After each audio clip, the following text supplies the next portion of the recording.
Welcome to the Holly Hibbard Show. I'm Holly, executive coach and corporate relationship consultant. This show is for leaders, go-getters, and individuals ready to improve communication, build stronger teams, and create a workplace culture where everyone thrives, both professionally and personally. We'll explore personal development, effective leadership, mindset, and strategies to help you succeed. If you're ready to elevate your impact and lead with confidence, you're in the right place. Let's get started. Hey everyone, welcome back to the show. We are going to do another deep dive, probably in the next 2 episodes, about generational differences that show up in the workplace. Because listen, as much as we may think that one generation is suddenly going to conform to how the older or the younger generation does things, I think we might be naive if we're going to fall for that. So let's start to look at the differences between those generations that I'm speaking of, because this is a time in our world where all 4 of the generations I'm going to be speaking about in this episode, and probably the next one as well, are very prominent in a variety of industries. I don't think we're living in a time where it is top heavy in industries that 2 of the 4 generations are the ones leading the way the most. I think that there are people who are at the forefront of what they do, who are in leadership roles or who are aspiring to be in leadership roles, regardless of how long they have been here on this earth. So with that, this episode is all going to be about what each generation wants from their job and why it's changing work forever. This episode is really inspired for me by the number of conversations I have been having as a person who is now in my mid-40s, with so many people who are frustrated by this is how Gen Z or millennials work, or who are equally frustrated by this is how Gen X or boomers manage people, or how they see the way the workforce should be, quote unquote. And some folks say that it should be a particular way in our workforce, at work, in our jobs, because that's the way that it has always been. And there are other folks who say, well, that's the exact reason it shouldn't be the way it's always been. We need to innovate. We need to come up with some new methods, some new forms of communication, new technologies, and it's creating a divide.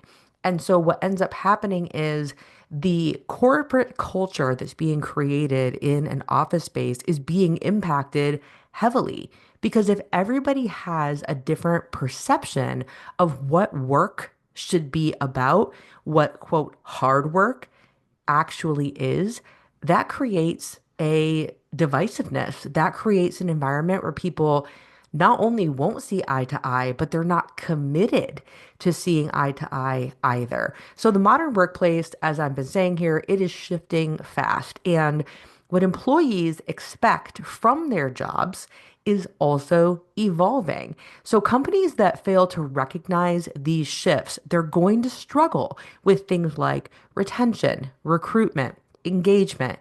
And so I want to, like I said, explore in this episode the baby boomer or boomer generation, Gen X, millennials, and Gen Z, and look at what they are prioritizing in their careers, and also how you as a leader in your business, your company, your organization, how you can lead the way to have everyone on board to adapt to attracting and retaining top talent, because you already have top talent likely in your company, in your business, in your organization. And don't we want more of that? And if you do have those folks already with you, we still want to pull the best, evoke the best from them as well, so they don't get bored and decide that they don't feel as valuable there. So if your company is struggling with hiring or retention, this episode is really going to help, especially. So here's the truth. It's not that people don't want to work. I have been so frustrated by that lie that has been societally mentioned over and over and over again in recent years. It's not that people don't want to work. It's not that people are suddenly lazy. We don't want to use these blanket statements that just put everybody as a target or the one to blame. Rather, it's that they don't want to work under some outdated conditions. Some outdated conditions. And you might be thinking, okay, wait a minute. Work is work. You have your job, you know what you're supposed to do. It is very clear. You signed on the dotted line, you show up, you do your job. That is the condition.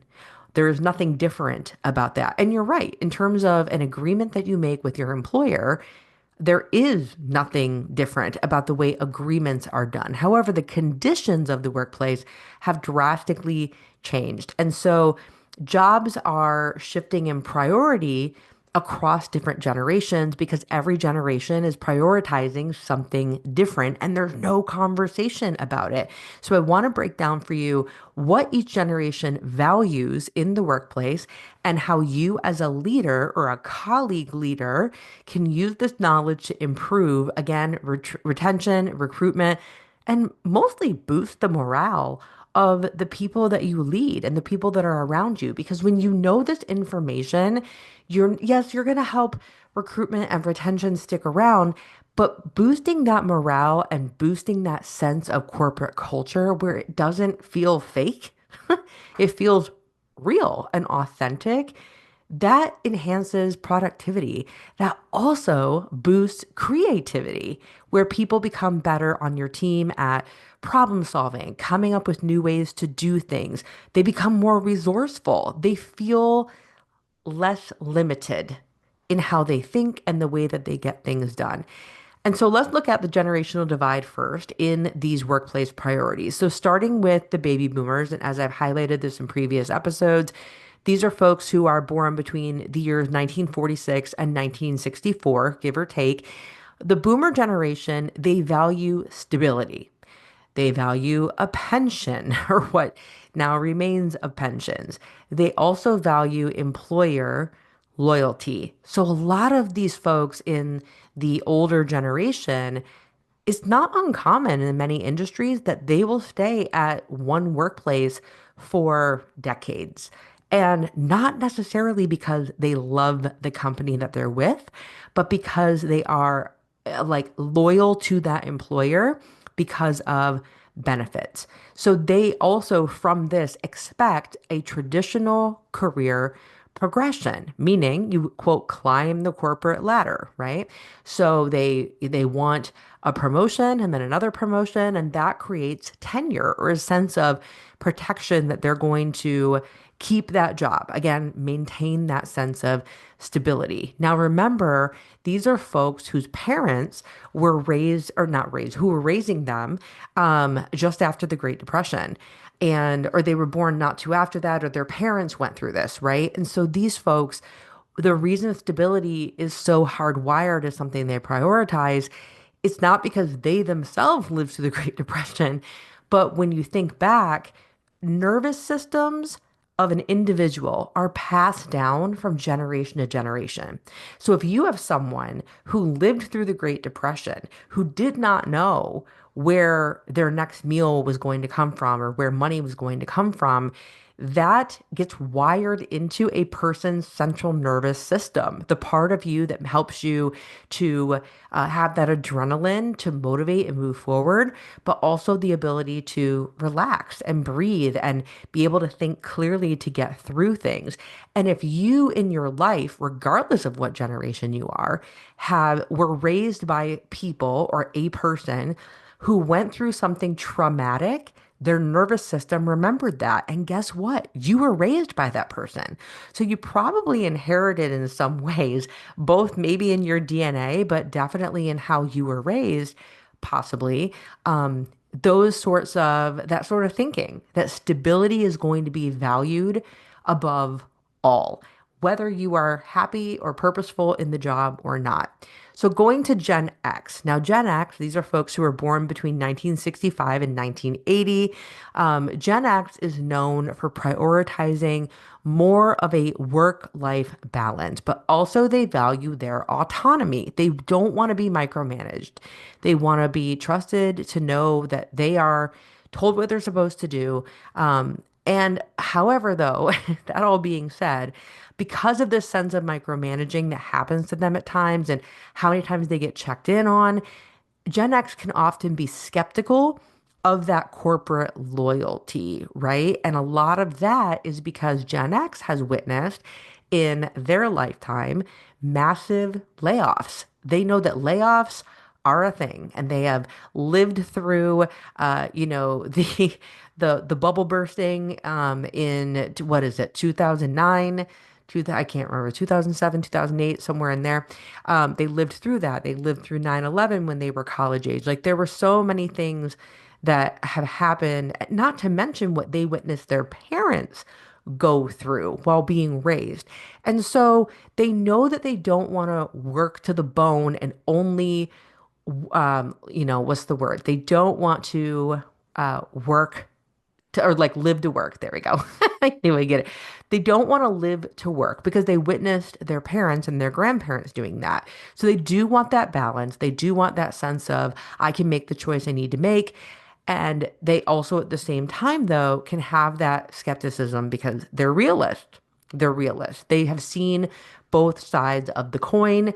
They're willing to turn on that optimism and learn a better way.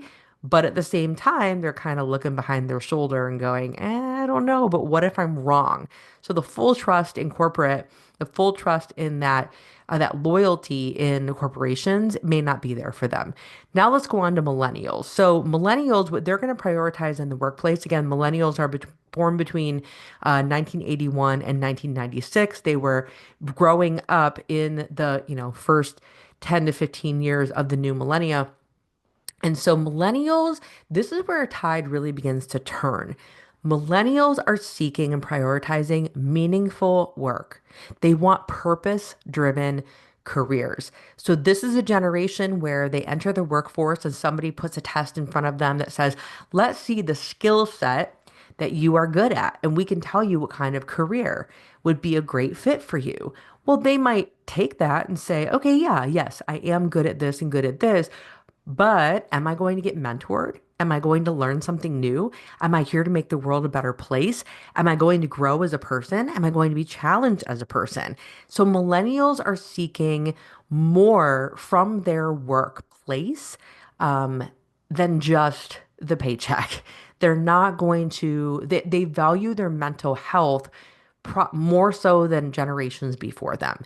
They know that they don't want to just do a job to earn the money and have that stability. They know that their mental health is incredibly important.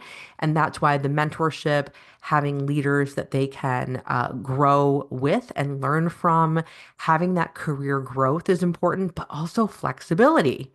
They're able to see that the world is a very quickly changing place. And this is also when technology is really popping off. Cell phones are coming out when they're growing up, and things like that really make millennials be the first generation that had access to instant gratification, information, and new insight into ways in the world that things are done that they'd never seen before at such a young age. So it has the millennials see the world with more possibility because simply they've had more examples of said possibility in front of their face through technology for most of their life. And so they see in the world out there a multitude of examples of people who work hard, do something in their skill set, who also have a purpose-driven career, and that appeals to them. And they feel that having that purpose in the workplace is something that the Gen Xers or the boomers, whoever raised them or their siblings or whatnot, didn't have. They didn't have that sense of heart and person in the workforce. It wasn't just about getting the work done, but this is incorporating the person as well. And with our fourth generation I'm talking about is Gen Z. So again, Gen Z is the youngest of the four generations I'm talking about in this episode. These are folks who are born between 1997 and 2012. Yes, Gen Z is in the workforce when I'm recording this in 2025. And if you are the youngest of the Gen Zs, I mean, you're 28 years old. So if you are listening to this and thinking, Holly, why are you talking about Gen Z? If you work with somebody who is 28 years old or younger, that's a Gen Z. They're already here. And some of them have mortgages and families and children. So if you're still thinking about Gen Z being babies or high schoolers or teenagers, like fast forward, friend, because you're behind. Now, Gen Z, what do they prioritize in their workplace? They are demanding inclusivity. They also are wanting career mobility and, no shocker here, hybrid or remote work. And some of this is a result of, being in their teenage years or even early 20s when 2020 happened and the pandemic happened. A lot of this, too, though, is what I just mentioned with the millennials. Gen Z has grown up in a world where, because of technology, they've seen hundreds of thousands of examples of people who work in a purpose-driven career, who have mobility and ways to move not only vertically up the ladder as people they know, but also career mobility laterally. They see people who are in a career they love, they learn a new skill, they love it, they stay there for a decade, and then they make a lateral switch to something that's related or kind of related. It's not necessarily for Gen Z about going from, the baseline of the worker role up to a management level. Some of them are happier to move laterally or into a new industry at the same level, because it gives them those perks, hybrid or remote work, learning something new, being able to do something that they enjoy, the benefits for them because they prioritize mental health. They'll make a lateral switch in their career if they're going to get benefits that promote mental health positivity, if they find that a company offers a better work-life integration, or if there is tech-driven efficiency. Because again, the comfort zone of Gen Z, similar to millennials, is tech. Because tech is what so many of them, all of them really, know. It's what they've grown up with, they've been utilizing all through their childhood, through their teenage years, up until, through school and into a career. So if they are working for an organization who does things in an antiquated way and doesn't show any interest in incorporating technology to make a process more efficient, to therefore make a product more effective, successful, palpable, desirable, right, for the world, a Gen Z will leave an organization because of that. So, what do we do in this case? Because obviously, everyone in these four generations I'm highlighting, they all want something different. So, I said this is going to change work forever because, yes, every generation wants something a little different from their job. But let's just cut to the chase here. This means that this is the death of the one size fits all job offer. No longer can we say, okay, I have a slew of candidates who are interested in this position in the organization, and they're going to come in and they're going to interview. And yes, all equal things aside, all equal skill sets, let's assume that. We're not being ageist about this. But if somebody comes in from every one of those four generations seeking this job, we can't offer them the exact same thing because that blanket offer isn't going to appeal to all of them. So it's important to read the room, to know your audience. More so, it's not that you have to adjust the offer itself, but be ready to field questions from that person related to what that generation probably finds more valuable. Okay. And so we can't just say, all right, well, everyone's mindset in this role is they're going to walk in and they're prepared to, put in their 20, 30, 40 years, get to retirement. And we can't assume that that's everybody's mindset. Like I said, some folks want that stability, but whole generations, two generations I just named, half of the workforce doesn't desire that anymore. They're just as happy with a lateral move that does not make more money if it does bring them something like more purpose or prioritizes their mental health. So we've got to understand that people are going to ask these questions, and we can't be like find it off-putting if somebody that is interviewing for a role in our company says something like, well, tell me about mental health awareness and how your organization handles that. If somebody who's interviewing them or a leader sits back and says, why would you want that? Then you're not hearing what I'm saying. I'm telling you, you've got to understand that this is where the tides are turning. It's not that hard work ethic of the older generations at this point in time. It's not that that's dead or gone. It isn't. It's just different. Different isn't bad. Different is simply different. So it's important, again, because we know this is the end of that one size fits all job offer. Millennials and Gen Z, as I highlighted, they care more about that work-life balance. They care more about that flexibility than the salary alone. And there's a mindset shift from generation to generation where groups of people used to aspire to climb the corporate ladder or to build and now what they're doing is they're looking instead to build a career portfolio.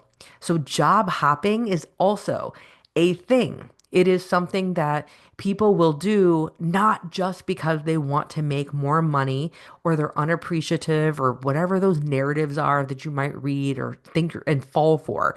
It's not true.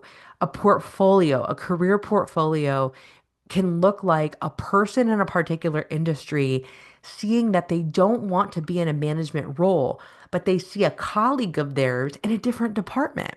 And they think, wow, I would really enjoy that. I think I would be really good at that. And I think it would make my life um, just impacted more in a positive way. And that's not money driven. It's interest driven. It's purpose driven, right? So it's funny because I think back, I'm a Gen Xer. I'm kind of on the cusp of a millennial and Gen X.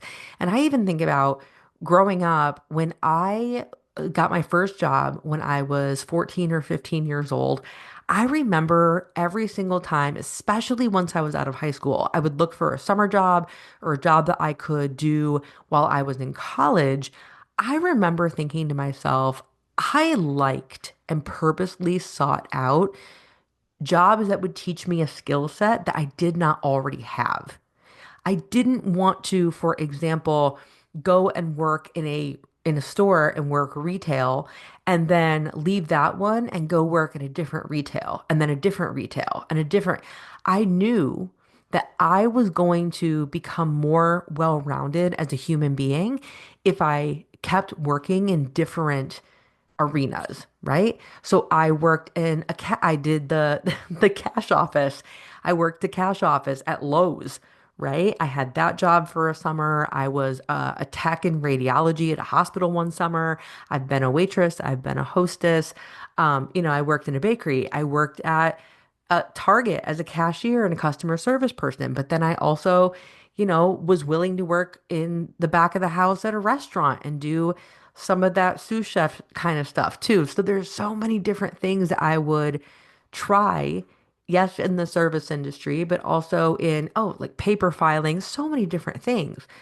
But I knew that if I had a variety of skills, that would bode well for me in the future, um, when I had a quote unquote steady career. And I don't think I was that far off. And that's ultimately what some of the generations today are looking to do. They're not job hopping for funsies or just for more money. They're building a career portfolio. So if you're listening to this and you're thinking, okay, so how can my company or the company that I'm a manager for, a leader in, a worker in, how can a company adapt to retain this multi-generational workforce? Because again, I'm not presenting this information to you because I want you to sit back and go, oh, that means that we only should be hiring, millennials and Gen Zs, or we only should be looking to keep our Gen Xers and boomers around because they align them. No, no, no. We want a multi-generational workforce because when you bring that level of diversity in skill and also in perspective, it enriches the corporate culture. It creates a better team dynamic. It creates more possibility for how things in your business can be done efficiently and effectively. And that improves your bottom line, right? It improves your corporate culture, but it also improves your bottom line because you have a variety of perspectives and experiences. And That's a bonus. So how do we sweeten the pot? We want to have a personalized career growth plan. And there is a book that I read last year called The Dream Manager, an older book. Okay. And The Dream Manager is not about here's how to be the best manager ever. It's not about that. It's actually about asking the people who work for you what their dreams are and what they're going for in their life. So some folks who are working in your company, they might have a dream or an aspiration to buy their first home. They might have a dream or an aspiration to start a family. They might have a dream or an aspiration to retire their spouse or to help their aging parents pay off their mortgage. People have these personal dreams. And so this book goes into detail about how different companies hired someone called the Dream Manager. And the Dream Manager's job was to bring employees in and work with them along and ask them, what is your dream? Okay, and now how can we as an organization support you in making that happen? And so when I say a personalized career growth plan, automatically you might think, okay, so I need to ask my people how they want to climb the corporate ladder. Not necessarily. You want to ask them what is most important to them that they want to grow in their life at that moment. Maybe it's their health, because if they feel better in their health, they're going to be a better employee, a better producer, a better leader. Maybe they are looking to buy their first home. What kind of information or support do they need? Maybe their, career growth plan, it may not always look like them sitting there and telling you, I want to work here forever. So having that ability to allow them to say, I love I'm good at what I do, and I think I would also be good over here in that department too, that I've never been a part of before. How can I learn a new skill? So having a personalized career growth plan and having a hand in that and asking them questions can be very, very valuable. Another way that you can retain your workforce, keep it multi-generational, is having flexible work arrangements. So there's hybrid work models that are going to appeal to both millennials and Gen Z without alienating your Gen Xers or your boomers. There's hybrid models where if we say this is the only way to do hybrid work or remote work, if you say it's the only way, that's going to turn off some of the generations. And then because people are very divided on this, some folks do not believe in remote work at all. They are hell-bent on the belief that anything other than working in an office doesn't work. So you're going to have different opinions about what that is, but you can create a sense of flexible work arrangement that can even be custom to each person's choice. Because you might even have somebody who's a Gen X or a boomer who much prefers remote work to in-office work. And you might have someone who's a Gen Z or a millennial who prefers to be in the office, right? We just can't make that assumption that everyone is exactly the same. Another way to prioritize your multi-generational workforce here and keep this going is corporate culture, right? You want that culture to be there and to prioritize it over compensation. I'm not saying be cheap. I'm not saying don't pay people. But what I am saying is that the younger generations, especially, they want alignment with the company's values and they want their leadership to be incredibly transparent. I talked about that transparency on a previous episode. And so it's very important that if you, as a leader or a business owner, a person who's up there in the organization or just has a big mouth about the organization, you got to know what your company's values and principles are and make sure that everyone is completing their work and showing up in alignment with those principles.